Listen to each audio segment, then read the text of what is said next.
You're a brave lot to be here, just to begin with. I'm Christopher Conte. I'm litigation counsel for the NRA, which basically means I don't sleep, and unfortunately I do still have time to eat, but I'm perpetually on the run, and in a very busy situation where I'm at. But what we're here today for our section to talk about is some of the litigation that's going on, particularly Shue v. Malloy, which Brian's going to go into detail on. I'm going to then give you more of an overview of where that fits in a broader context.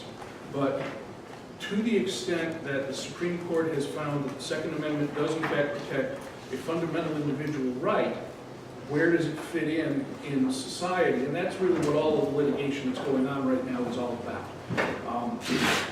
There's no question that people have the ability in the exercise of rights to abuse rights, and therefore there are criminal penalties for the misuse and abuse of rights. I actually had the, I guess one would call it the honor of having my head handed to me by Floyd Abrams once, who's probably one of the most renowned First Amendment lawyers in America, back when I was in private practice, on a First Amendment on a defamation case. And I was just local counsel. I wasn't running the show. I was just the guy that got hit. But Mr. Abrams, in addition to the primary brief he filed an appendix about that thick of every law and case upholding restrictions on the First Amendment, such as fraud, conspiracy, threats, obscenity, beyond pornography is obscenity, and all of these things that go beyond what is protected by the First Amendment and yet is essentially still communication. So whether you're having a conversation about politics or a conversation about holding up a liquor store makes a world of difference as to whether or not protections apply. I'm going to go into that in a broader sense a little bit later, but these are the things that are now starting to occur in the debate about law-abiding citizens and their ability to possess firearms, and the tendency of the modern state to regulate and to criminalize regulation, because it used to be regulation would simply involve fines, fees, sometimes deprivation of property, but almost never deprivation of liberty. That concept in modern law is truly modern, going back maybe about 70 to 80 years at the most. And it's only gotten more and more draconian as people in the political sphere have pushed more and more to confuse the difference between potentiality and inevitability.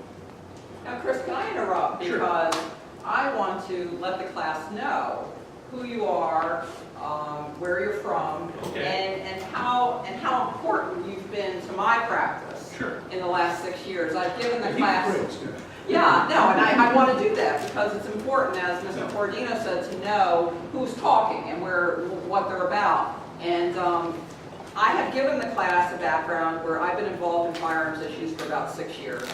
And I first spoke to Mr. Conte, I think it was in December 2010. And Mr. Conte is an attorney. He doesn't practice in Connecticut. But I'm licensed here. But he's licensed in Connecticut. And he's part of the National Rifle Association Institute for Legislative Action. He's litigation counsel for them. What that means is Mr. Conte is aware of the laws, basically, throughout the United States that pertain to firearms. He has contacts in every state who he keeps in contact with, so he knows the big picture, not just the picture in Connecticut, like I'm more familiar with, but he knows the big picture of how things interact. And he has been a wonderful resource for me. I became aware of the National Rifle Association. What is Mr. Dowlett's? General counsel.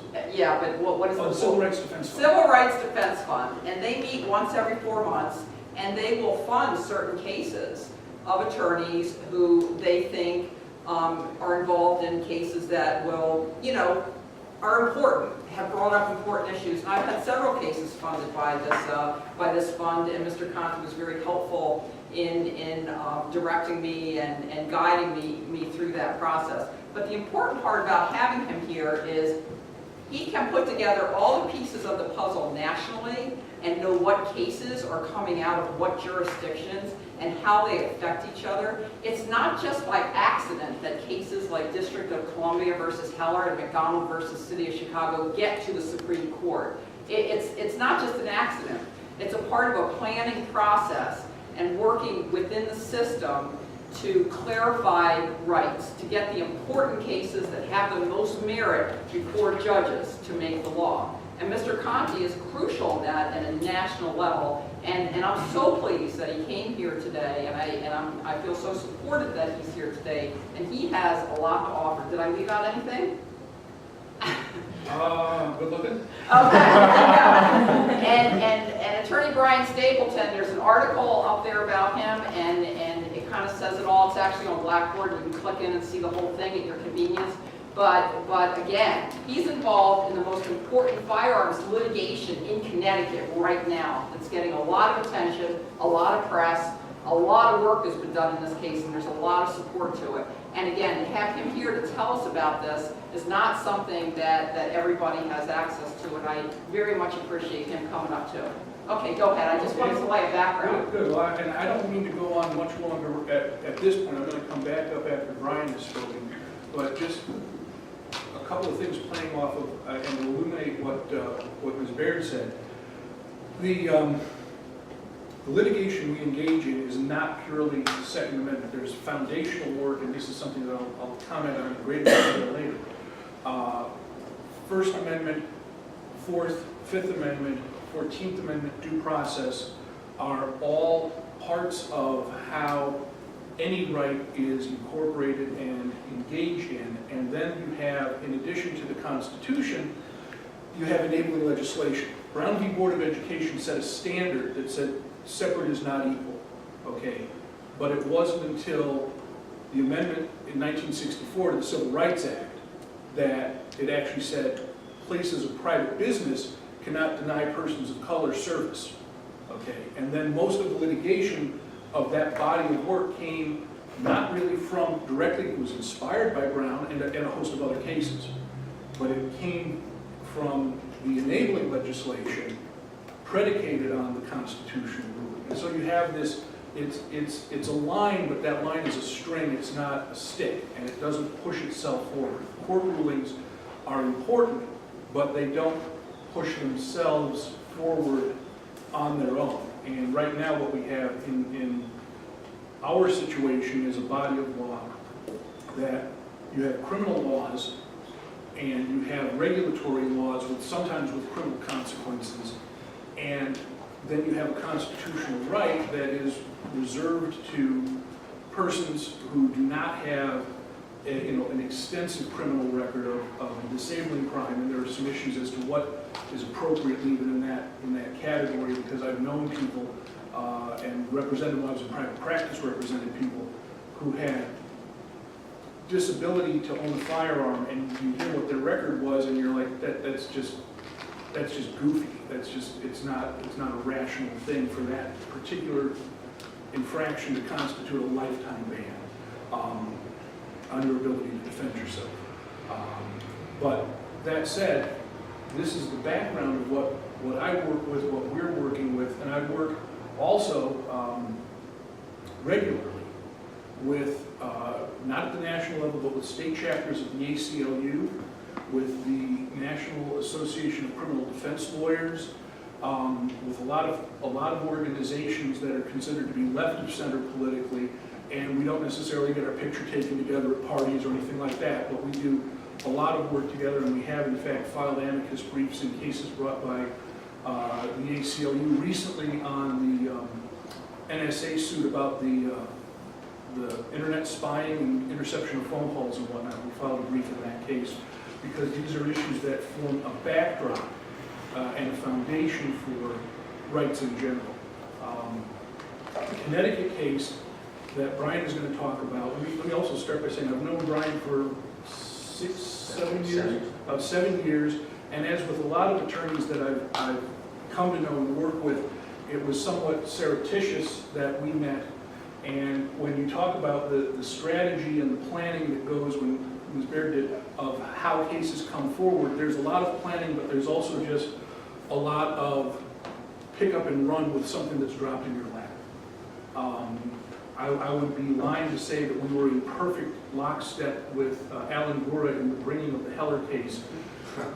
Given that at this point in history, we can say affirmatively at the time he filed the suit, he was 2 votes shy of a majority. It's objectively clear. Sometimes lucky's better than good. The court changed by 2 votes by the time that case started to when it got to the U.S. Supreme Court. And once he got a win at the mid-appellate level, we were going to give him all the support we possibly could. And this happens frequently, and now Mr. Gura and the Second Amendment Foundation will file amicus briefs in support of us in cases. He supported us in a case currently pending before the U.S. Supreme Court, and is, as we have filed one on a case he has pending before the U.S. Supreme Court. And whether it is of personal interest to you or not, regardless of what your position is on firearms and the Second Amendment, the case we have pending before the U.S. Supreme Court is on the issue that 18 to 20-year-olds under federal law cannot purchase handguns even though they are fully adult for all other purposes. Concerning the military and carry a machine gun on the field of combat, they cannot purchase a handgun over the counter in the United States legally under federal law. And whether that's good policy or bad policy is a different question from whether or not the people in this room are of the age of majority or not. When I was in college, the big issue on the age of majority had more to do with the drinking age, which is not established anywhere in the Constitution, although at the time we really thought it should be. But as that drinking age kept kind of inching up, I saw the stark rate of panic in the younger students below me in college, because I happened to be just above that cusp. But that was the issue of the day at that time, and that is the way it is because alcohol is not something you have a right to obtain, even within age of majority, nor is the ability to drive or a host of other activities. But if it's an enumerated right under the Constitution, and it has been found to be an enumerated right under the Constitution, this would be a completely unique anomaly to say that someone who is an adult cannot, you're free to vote, you're free to marry, you're free to do a whole host of other things by right, by constitutional right, but you don't have the right to purchase these products even if you're an otherwise law-abiding citizen, pass the training, pass the background check, pass all of the other requirements that the state of Connecticut would impose on you. You still can't purchase this thing legally over the counter because of federal law. So a piece of background on what it is we do and where it is my work goes. But again, Brian I've known for years and years and has been, his background is, he'll tell you more about it, but one of the things that attracted me to working with him was his background in criminal defense and in criminal litigation work and in civil rights work, rather than his intimate knowledge of how to kill, strip a firearm or anything of that nature. Because when you get into court, the judges don't know that and they don't care about that either. What they care about is how does this argument relate to what they have seen before. And in that area, Brian has proven to be excellent counsel. And I prefer to work with attorneys who have strong backgrounds in civil rights practice, Ms. Baird being also an example of that. Because of a host of struggles and issues that we face on these topics, I'm not going to go off philosophically on that anymore at this point, but rather just turn you over to Brian, who's going to talk to you about the specifics of the shoe case, and then I'm going to come back up and show how that particular case works in the context of a broader issue of litigation at a national level for the development of foundations of rights, because it wasn't until the 1960s, and I don't, well, Ms. Baird credits me with knowledge of the laws in all 50 states. I don't have intimate knowledge of the laws in all 50 states.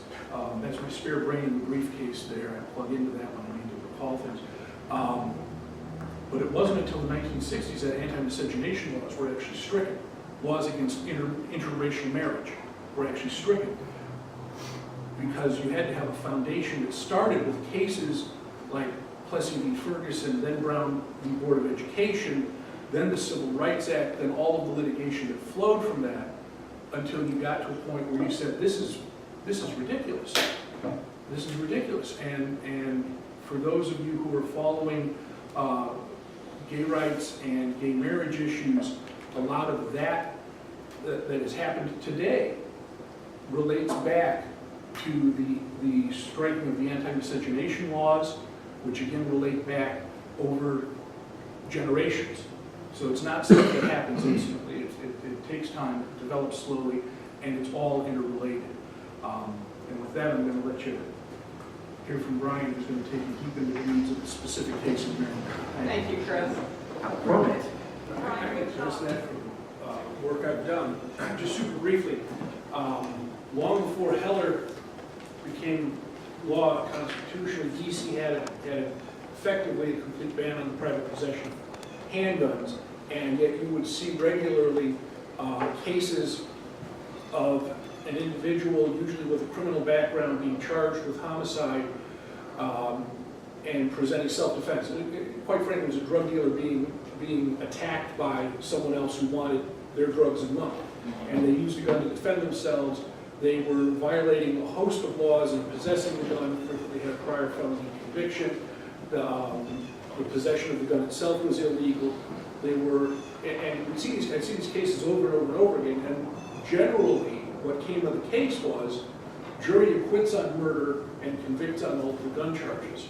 And there's a very famous case, but there's a case that among Second Amendment scholars, people look to, it's called U.S. v. Panter, P-A-N-T-E-R, out of North or South Carolina. Mr. Panter was a previously convicted felon. I have no idea what his underlying crime was. He was working as a bartender. He was out of prison, paid his debt to society, and the patron comes in, who's unruly, who's drunk, and pulls a knife and starts attacking other people in the bar. Panter intercedes to try and stop this guy from attacking other patrons in the bar. He winds up eventually behind the bar with this guy literally physically on top of him with the knife. He's holding the guy's wrist with one hand and remembers that a coworker kept a handgun in a duffel bag under the bar.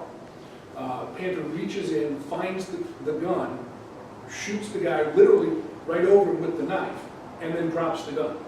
And federal authorities, because I guess they had nothing better to do with their time at that point in history, charged him with felon in possession for the possession of the gun at that time.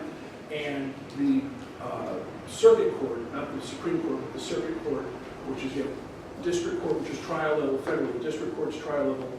Circuit courts are the mid-appellate level, and then the U.S. Supreme Court. That's the federal court system in a nutshell.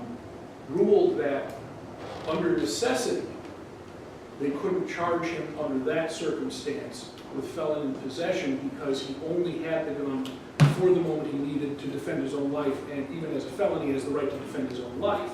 And so they threw that charge. They threw that charge out. But they also said, had Panter brought the gun into the bar, had it been his gun, he would have definitely been guilty. This is just at that moment he did that. So if that answers your question, as far as use of self-defense, where the possession is illegal, self-defense is still self-defense. That's a universal. Although actually, no, that's somewhat under attack within the UN as to whether or not the right to self-defense is somehow a violation of human rights. There's actually part of the UN treaty, I'm not going to go off on that, part of the UN treaty finds in its list of findings that self-defense violates human rights. So if he would have had his permit, it would have been his gun, and he would have been defending himself, it would have been nothing, right? If he wasn't a felon, yeah. It wasn't a felon, right? Right. Right. So now, which doesn't mean that you would. That it doesn't mean that there isn't a proper investigation.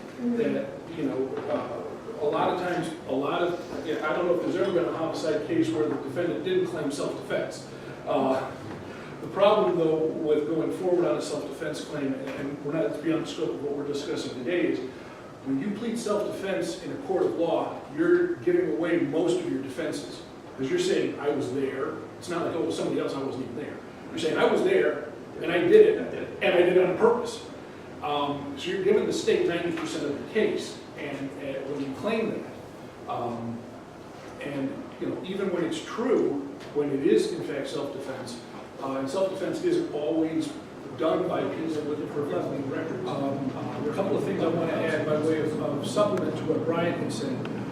Justice Antonin Scalia, not that he speaks for the whole court by a long part, has publicly said that he believes that one of these new laws from New York, Connecticut, Maryland, and Colorado is likely going to come up before the Supreme Court sooner rather than later. So the court looks down the road and looks at what cases they may or may not take. We have the explanation about the conflicts and things of that nature, but also to give you some perspective, how many death penalty cases are reviewed by a Supreme Court justice? All of them, 100% of them. How many of those cases are in turn reviewed by the court as a whole in any given session? Usually about one every 2 years. Now, the person on death row may be a horrible individual who's done heinous things, but that's a human life. And so when we talk about, well, we've got this case that's really important, it's going up, the Supreme Court every day turns its back on hearing cases where a human life is going to be taken by the state. So to give you some perspective of what the odds are of any case making it to the Supreme Court, there are something on average of, I believe, 2,000, 3,000 cases submitted for certiorari or cert, that's the shorthand for your petition for cert. The court in any one year hears between 100 and 150, 200 at a banner year cases. So bear that in mind. All of these cases coming up have to percolate through, and the court chooses in its time what it wants to hear at any given time, where it wants to go. Also, by way of some perspective, Brian was discussing a lot about the use of certain types of firearms and violent acts of violence, things of that nature. FBI statistics indicate clearly, actually FBI statistics do not break out so-called assault weapons, because I use the quotes and I use that phrase because it varies from state to state as to what falls within that definition. The federal definition, which sunsetted in 2004 under the Clinton crime bill, 94 crime bill, had a definition, and many states varied off of that. So it's not a clear definition of what it covers, but it's variations on certain types of firearms based off of an AR or AK platform. But the FBI does not segregate that out when looking at firearm-related homicide or firearm-related crime with long guns, meaning all rifles and all shotguns, including assault rifles. And that category, traditionally, historically, is approximately half the homicide rate for bare hand, beating, choking, bludgeoning, and tossing out windows. People with their bare hands kill more Americans every year with their bare, by size, by virtue of their size and strength, or numbers, than all long gun homicides put together. To put it in more of a global and historic perspective, the worst single school killing in history, does anyone know what that is? It's obscure. Dynamite. Excuse me? Dynamite. 1927. May 18, 1927, Bath, Michigan. Approximately 51 people killed, over 38 of them children, by, strangely enough, given sort of the fervor we have today about taxes and tax protesters, was a fellow who was a tax protester who basically thought he had accused the jurisdiction that he was in of losing his farm because they raised a property tax to pay for a consolidated school, so he blew the school up while the children were in class. In the world, outside of the U.S., you occasionally hear of American troops or civilians being killed by firearm attacks by terrorists. It's a broad and loose term. I'm not going to go into the politics of that. But more often than not, you hear about bombs. Bombs are the weapon of choice for mass killing outside of the United States. There are cultural reasons in the United States and in other parts of the world why certain types of tools are used to kill people. The UN Supreme Court High Commissioner on Refugees reported that after the Rwandan genocide, over 600,000 people, over 80% of those fatalities were inflicted by blunt objects and machetes, because that was a very ugly race war between tribal groups, and it was too much of a sign of respect to shoot their enemy. And so they beat them to death or chopped them up with machetes. 600,000 people in a period of 2.5 years. It's ugly stuff. Violence is ugly stuff. And that's not what we're here to discuss, but I want to put that into a global perspective when we discuss these issues with firearms. What I want to drive into much more so now is case development, procedures, processes of how the dynamic works, not just because it's not a straight linear progression that you get this case, now you've secured some turf, and you're going to go to another case and secure some turf, and so on and so forth. There's one of the laws that Brian cited, the Firearms Owners Protection Act, which actually has a bunch of parts to it. It was passed in 1986. One of them is a section that at least in his work that I dealt with Brian on, has to do with the ability to transit firearms between a place of lawful possession to another place of lawful possession, going through a place where the firearm would otherwise be illegal in possession. And it's 18 U.S.C. 926A. That will not be on the test, so don't bother writing it down. I just say it because I'm showing off. I actually do remember a few things. Brian has won every single one of those cases that he's ever had. New York, literally, no joke, we had a case with a law professor coming from New Jersey where he had a permit to possess, going to Florida where he had a permit to carry, was stopped in the New York airport after declaring his firearms. They were unloaded, cased in a suitcase, and they arrested him under New York law, and he was attempting to protest to the cop who's busting him that there's this federal law, and the cop says, literally, buddy, this is New York, the federal law don't apply to you. That's kind of the mindset you're seeing in certain parts of the country, mostly New York and New Jersey. We don't see these cases. I don't see these cases out of Boston. I don't see these cases out of Chicago. I don't see these cases out of LA. But in this little pocket of the Northeast, you see this complete disdain and disregard for what the federal law says, even though time after time after time after time, Brian has won the cases that we've sent his way. But the Second Circuit, despite the language of that statute, which creates what's called preemption, meaning that the laws of a lesser jurisdiction do not apply when preemption takes hold. Normally, under American jurisprudence, judicial thinking, a preemption creates a statutory civil right, not a constitutional civil right, but a statutory civil right.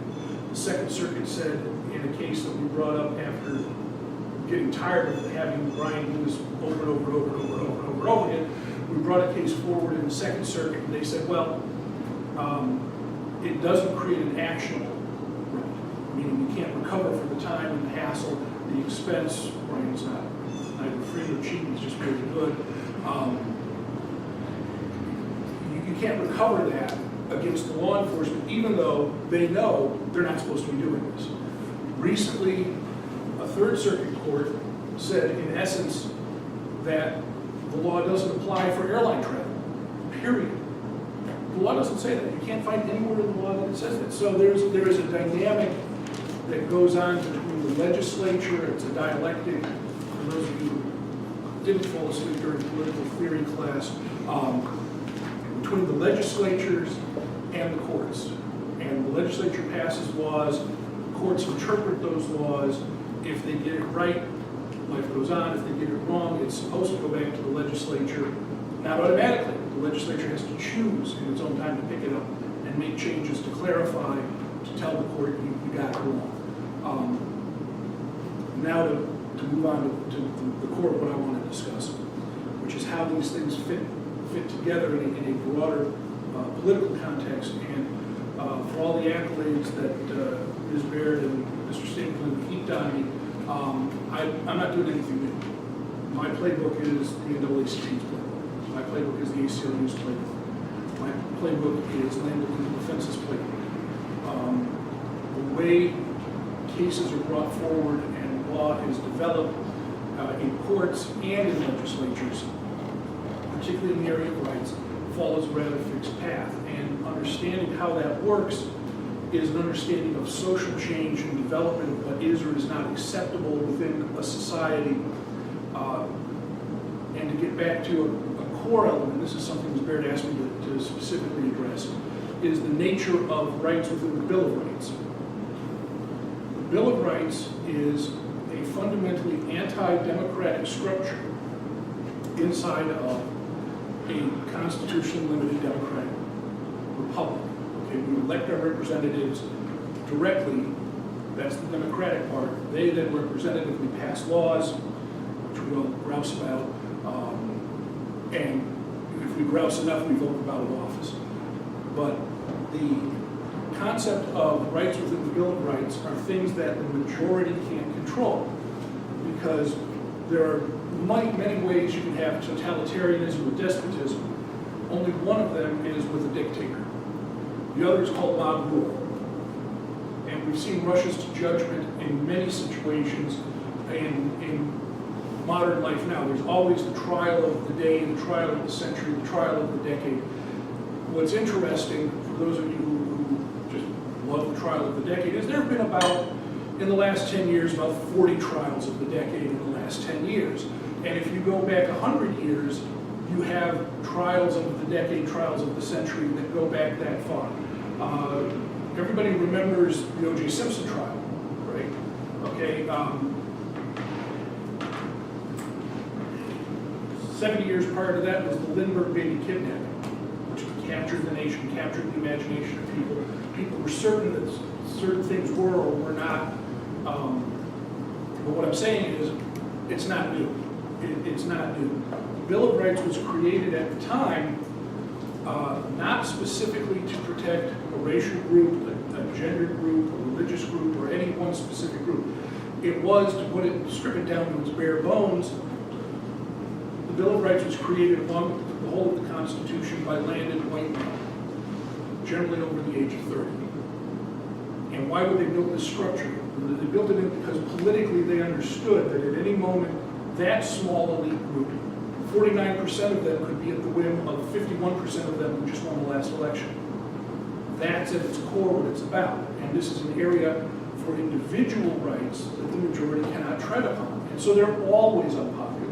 These were enunciated and included specifically in the Bill of Rights because they already knew at that time it was unpopular. There were laws on the books following the Revolutionary War that declared in certain states that Tory sympathizers could not have possession of guns. They knew that then. They had seen that experience in England, as Mr. Stapleton pointed out. They saw it there sometimes by religious groups, but religious groups also then and up until probably even today, religious groups can form a formidable political bloc. You hear talk about the Catholic vote, okay, that's a political bloc. Not that all Catholics vote in one way or another way, but there's still this thinking, and that relates back hundreds, if not thousands of years. And if anyone thinks that Sinn Féin would have a seat in Parliament in England if it wasn't for the existence of the IRA, you're kidding yourself. You look at the warlords of Afghanistan and the nascent attempts at democracy there and the corruption and all of that. There wasn't a political party in the United States at the formation of the country that didn't have its own standing private armies. That's a fact of life. It's something that happens in early democratic structures, and thankfully it falls away after a time. But just because one aspect of the exercise of the right becomes less prevalent or less necessary doesn't negate the fundamental nature of the right, because there are other pieces to it. Thankfully, defense against oppression and tyranny is not something that's a day-to-day occurrence for us. In other parts of the world, it really literally is. And in other parts of the world, in parts of Western Europe, up until the last couple of decades, it really literally was. So it's nothing new in that respect. And I just wanted to bring that forward, that when we talk about, people say, well, polling indicates this law is very popular, that law is unpopular, what have you. The ACLU's been doing polling on what is on constitutional rights over the Bill of Rights, classic stuff, First Amendment, Fourth Amendment, Fifth Amendment, bright lights in my face. Oh, I'm sorry. For decades. And when they ask Americans, without saying a specific right or saying, they give you an example, a fact example of so-and-so is publishing X, details on how to build an atomic bomb. This came up in the 1970s, certainly in my life, and I'm not necessarily yours, in the late 70s. It became an issue of whether or not someone could actually publish lawfully the details on how to build an atomic bomb. Not something that's really handy. It's not something that's necessarily useful when you need that for. But that came up as a question. Near the end of the Vietnam War, there was the publication of what were called the Pentagon Papers, which were papers that were purloined from the Pentagon and published by the Washington Times and the New York Times and the Washington Post that detailed certain things that were going on in the war. If you look at what's going on now with WikiLeaks, and you ask a lot of Americans, is it appropriate that this stuff be published? Is it appropriate? Is it a good idea? And many of them will say no. No. These things potentially put our troops in harm's way. They potentially do a whole host of things that are very negative for the interests of this country. And yet, for the most part, with a few exceptions, this is protected. It's protected speech. It's protected in large part expressly because it's unpopular.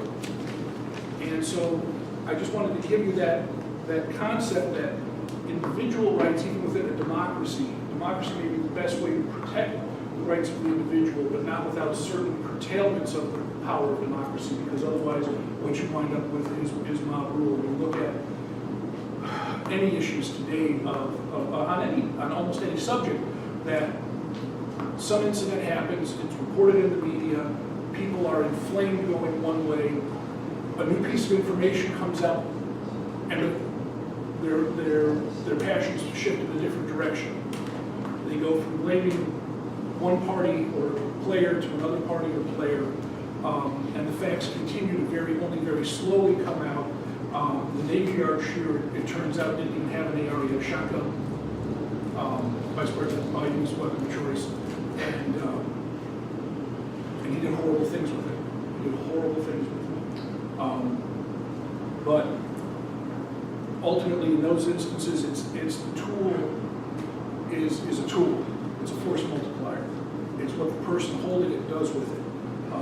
All weapons are two-edged swords, and I'm not here to discuss that in any more detail, but now to discuss how this case fits in with the others that are going on. These are not cases that we planned. These are cases that were thrust upon us by acts of the legislatures in these states following the tragedy in Newtown, and it's generally accepted even by the people supporting these rules, these laws, that they don't change anything that would have necessarily happened in Newtown. They don't affect that. And so in that respect, they're kind of a sacrifice to Moloch, a schismatic God in the time of the Hebrews to whom they sacrificed children, literally. And it's a hollow sacrifice. That these laws are not affecting or impacting criminal intent, because criminal intent simply moves somewhere else. Everything you can do bad with a gun, everything you can do bad with a gun was a crime before guns were invented. They didn't create laws against rape, murder, armed robbery, armed assault, simply because someone invented gunpowder and figured out how to shut down the tube and make things come out the other end at a high rate of speed. Now, Mr. Conte, you made me promise to get you out of here by 12:30 for Mystic, because he has an hour and 20-minute drive. Okay, thank So, you. yes, Okay, appreciate I it. know. Appreciate it. Okay. And the core of what I have to say then is fairly simple, that we're taking these cases one at a time, as Mr. Stapleton said, not necessarily challenging the whole of it, and each of these cases is different.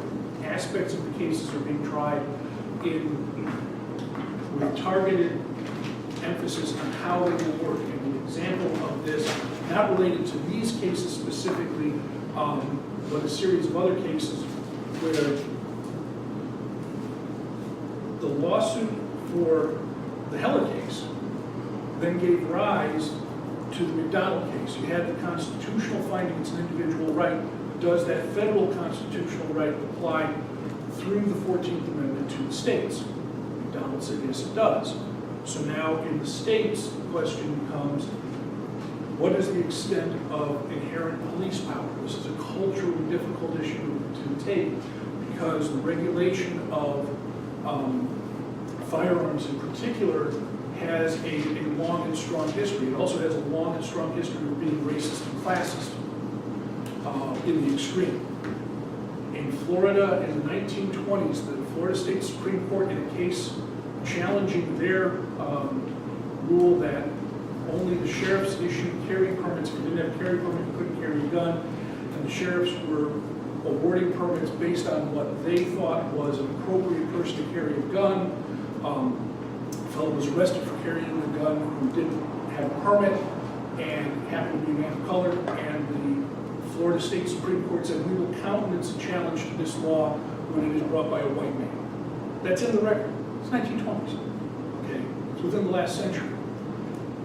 That was the heart and nature and soul of a lot of gun control and weapons regulation prior to 1968. That's at the heart of a lot of what we're still fighting with and dealing with. It's a lot of why we work with and follow the lead of the NAACP, the ACP, in a lot of these cases. We're not here to extend the rights of people who do bad things, but to protect the rights of people who don't have any evil intent. And the idea is to take these cases and work on issues of, does the Second Amendment exist outside the home? Does the Second Amendment protect in any way a choice of firearm other than a handgun inside the home? Because currently that's where the law is. It's not a boundary that it doesn't go farther, but many courts are saying it doesn't go farther. Does it apply to one? Does it apply outside of the home? To what extent? What we know from guidance from the Supreme Court is it doesn't extend to machine guns, mortars, flamethrowers, things of that nature, extremely exotic types of devices. Or NFA, though.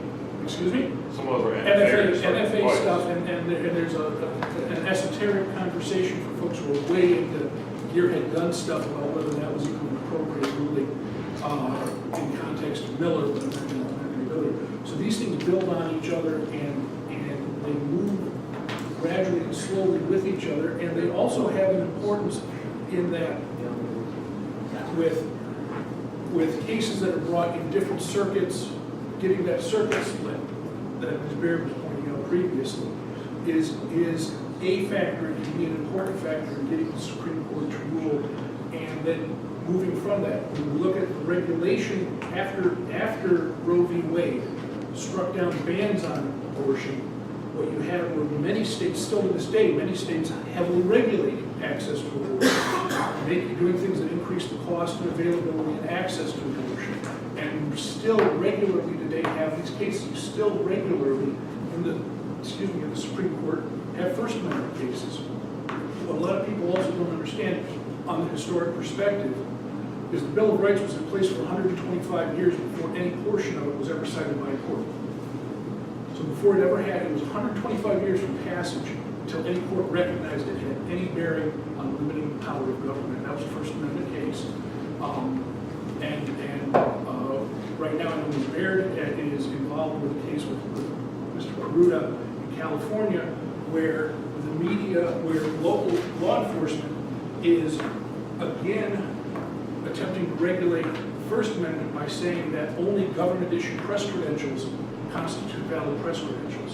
For a reporter to have access to a press conference, have access to certain parts of government, to interview people and to publish and disseminate information. And that's 2013. In 2013, we've got sheriffs in a locality in the West Coast saying if you don't have a government-issued pass that you're an approved representative of the media, you don't have access to people in power to interview them and write on them. And this is just another piece of this almost never-ending debate between popular will and individual rights. I hope that all makes sense to history. I don't have a ton of time, but I'm happy to talk for a couple of minutes on questions, take any questions you have. I do have a question when you were talking about the atomic bomb, the student Texas who created a 3D image of a Oh, the 3D guns? 3D printer image. Yes. Yeah, and they forced him to take his print off. Yeah, and whether, well, because the government may violate a right. The right is, it's a concept, it's a piece of paper. If people aren't willing to defend it, if the courts aren't willing to defend it, and frequently someone in that situation doesn't have the funds to defend their case. This happens all the time. I constantly get calls from people who will say, well, Officer so-and-so did something and he violated my rights, and I'm like, are you in prison right now? No. Did you get your gun back? Well, yeah, eventually, when he was really mean to me, and he violated my rights. And I'm looking at him like, take him up. And I don't mean to say that like in a dismissive way about his situation or anyone's situation. Rights are things you fight for. They're not things that are given to you. Okay, if you, and going back to the issue of the popularity of these things, and that we're trying to hold back the government. When we say that we're trying to hold back the government, we're trying to hold back popular opinion. Whether it's a good idea to have a 3D printer that can make parts of a gun, they don't make whole guns. You can't make a whole gun out of plastic. That would be, you know, self-defense. One shot, he made it. He made it Fired.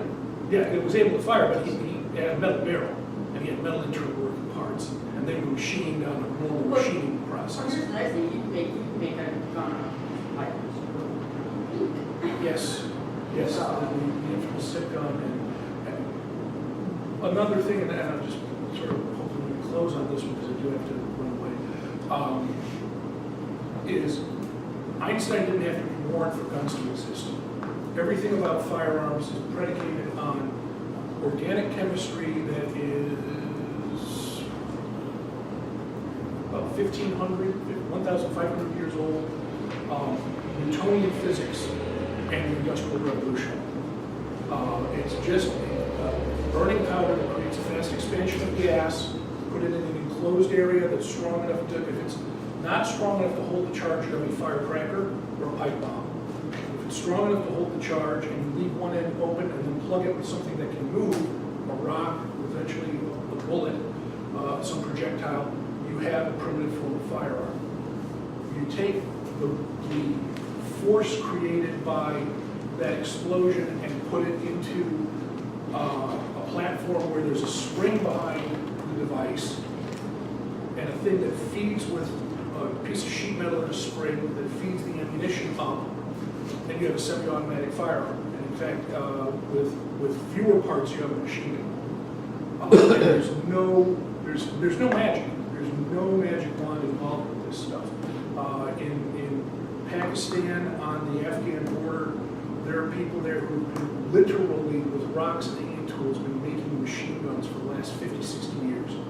They make knockoff copies. I don't necessarily want to trust my hands and face to how reliable these things are in terms of the strength of the metal, but they've been doing it, for well over 100 years, ever since they got a hold of the first guns that they got by killing British soldiers and taking them and then copying them, and then taking them into the field to fight in parts of the world.